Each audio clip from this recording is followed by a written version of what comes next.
how I'd react to sleeping like this with LeBron James. I put that at 6, just a blessing. I'm happy to be here. I'm happy to be able to get more space. Just at 7. I need this, bro. I need this, bro. I need this, bro. I need this.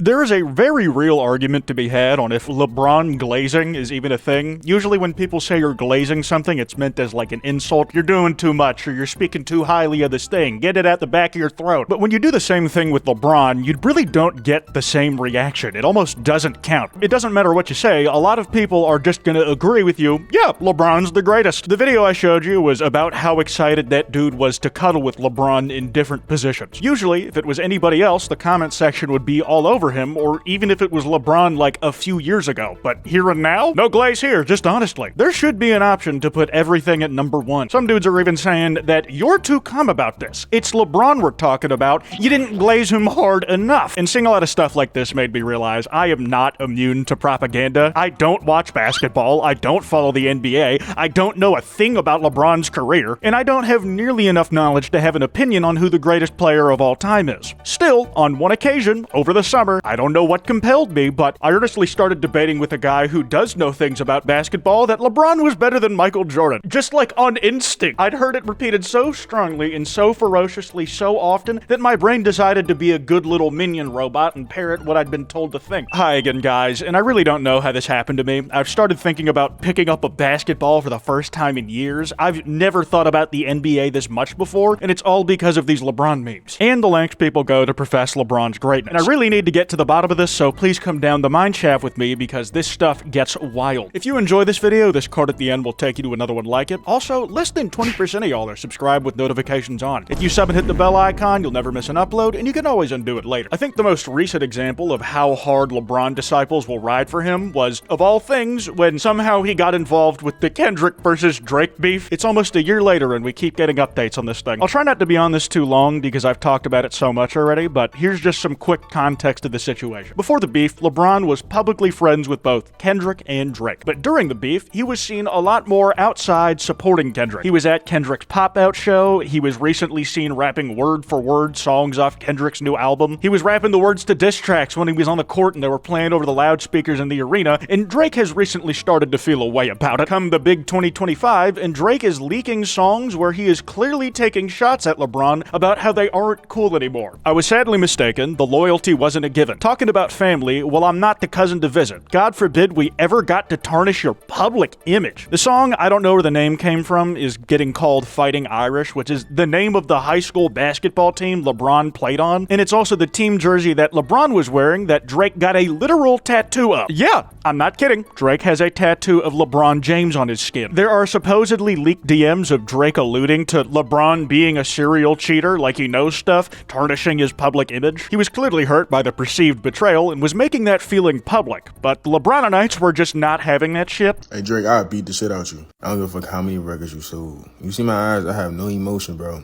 And you say something about LeBron, Raymond, James, I'ma knock you the fuck. His delivery on that was kind of low-key, but that made it more menacing to me personally. I kind of believe that he'd do everything he just said. And this isn't an outlier situation either. People on Twitter and TikTok were warning Drake, listen man, if you think Kendrick fans are annoying about defending their GOAT, you do not want to kick up the LeBron stand-up. This shit's gonna go south faster for you than a plane to Antarctica. You ain't met LeBron fans yet. LeBron fans will take this to a whole nother level, bro. You'll have to deal with them for years. They don't freak clear. You gonna wake up and a LeBron fan gonna be standing over you in your mansion, and you gonna be trying to figure out how did he get past security? And the thing is, Drake really should know all this already. He was literally a part of the LeBron fan club at one point. Like, there's the tattoo, there's the song he made for LeBron's documentary all the way back in 2009 that was all about LeBron being the greatest. He looks up to Bron and stutters around him like LeBron's a damn near parental figure in Drake's life. Yeah, what'd I tell you?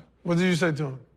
You said that I could never let you down. I said, listen. It is crazy to me that in a traditionally masculine-dominated space like basketball, a person like LeBron has managed to generate an honest-to-God fandom. Not just fans of him, no, a fandom like anime and TV shows have. Super hulock shit, with all the trappings of a fandom you'd envision behaving like on Tumblr. They get catty over new fans and who was a fan of the king first. Y'all on LeBron dick this season. Boy, I've been on LeBron's dick since 2003. You new gens go find another dick to ride. They even participate in the tradition as old as online fandom, where if someone says something even remotely negative about the guy or series you like, there's only one thing to do about it: dox them. Yo, earlier I seen some videos saying top 10 humans of all time. LeBron happened to be number 1. All I said was, LeBron over Abraham Lincoln, low-key crazy work. 10 minutes later, I get a text saying, yo, I seen what you said about LeBron Raymore James. Don't disrespect his excellence again. Shut your corny ass up. This dude sent my address talking about some diss you. Huh?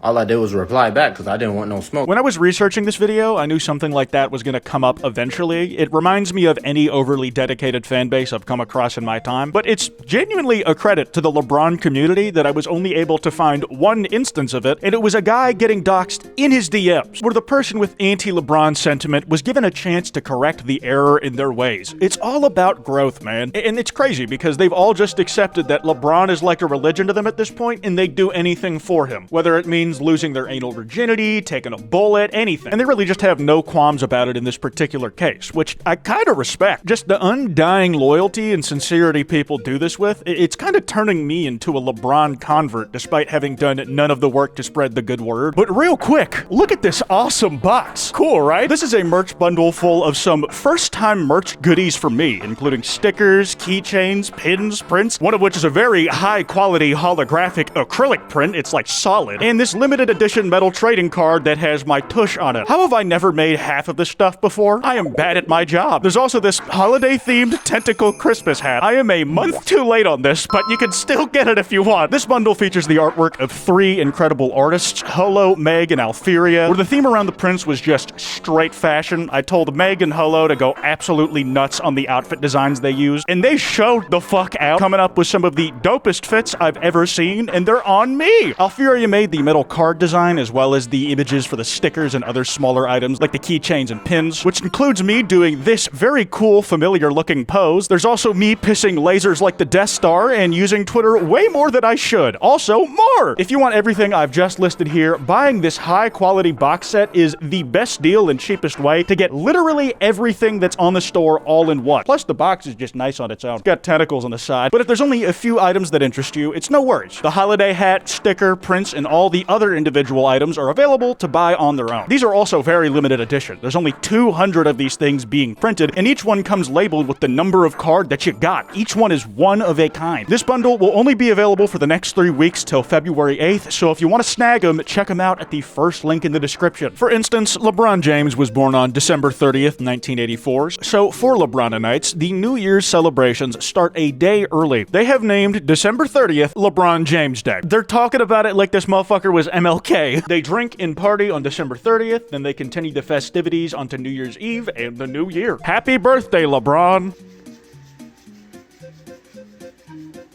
Happy birthday, LeBron!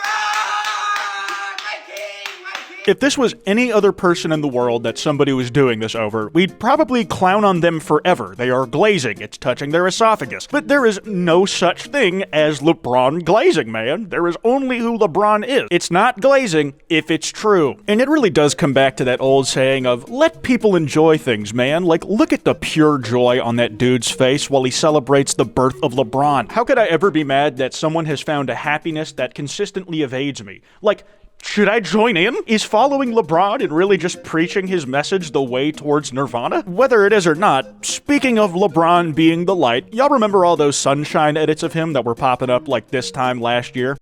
You are my sunshine. It's like looking at a god's true form. It's so bright that it hurts to witness at its glory. It's incomprehensible. It's LeBron. Well, that shit got so far outside its initial bubble that it became attached to LeBron, like, permanently. He is affectionately referred to as my sunshine in casual conversation. This girl came on TikTok to share the story of how she thought she was being serenaded by her boyfriend when there is a hard pivot that she didn't see coming. First, it was my sunshine. Every day, my sunshine, my sunshine, my sunshine. I thought he was talking about me. He was talking about LeBron.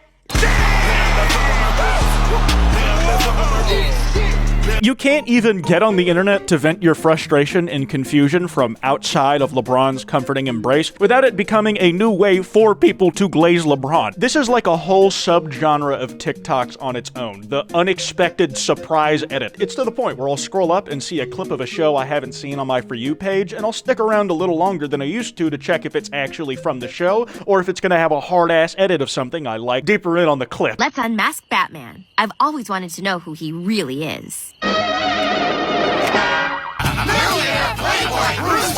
Wait, this mystery goes even deeper. I believe this is another mask. LeBron James.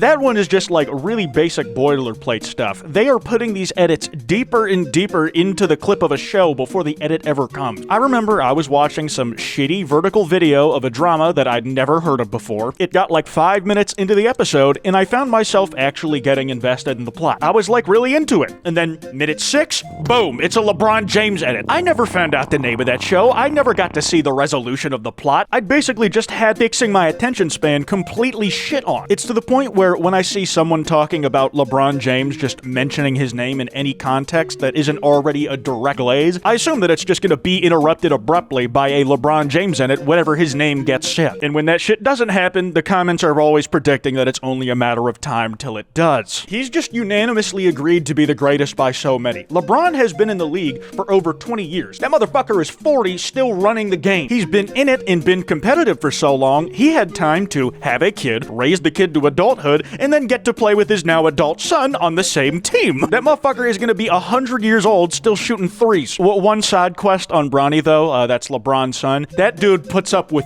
so much shit. He had like an era of being a Twitch streamer a while ago, and people fucking abused that text-to-speech feature to just bring all this freak shit to him. Does LeBron still spank you?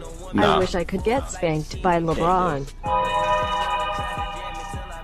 I don't. Yo. I can't play scared. I'll just make it work. Look at the abject horror on his face. I can't imagine the amount of times someone has donated saying some shit like that. He's probably rich enough that he doesn't need it, but like, I wonder if getting the money makes it worth it at all for him. It's a real dilemma, I imagine. Back on track, for so many people though, LeBron's greatness isn't just in basketball. It goes beyond that. LeBron is all things, always. When they say he's the greatest of all time, they mean like at everything. Oh, do y'all think LeBron could have saved the people from drowning in front of Titanic? Oh, do y'all think LeBron could have stopped the meteor when they hit the dinosaurs? Nigga, yes. It's LeBron. Y'all sound dumb. Oh, could LeBron pick up Thor's hammer? Nigga, he would throw that bitch behind his back. In celebration of the GOAT, I made a list of things I personally think LeBron could absolutely do. Probably stop 9/11 if he was there, like all 4 of the planes, even the one that landed in Pennsylvania and the one that hit the Pentagon. He'd be able to hit all 4 of them on one trip. Sorry, Marky Mark, but LeBron has the accolades to back up what you can't and none of the hate crime charges. LeBron could absolutely thread a camel through the eye of a needle, easily. He could roll Sisyphus's rock to the top of the mountain before it was lunchtime and make sure it doesn't fall back down. And you know, just generally ascend to godhood via apotheosis, though he chooses not to because he lives for the challenge only mortality can provide. I think I would like to end this video with an abridged poem, one of the first codified and cataloged instances of the LeBron glaze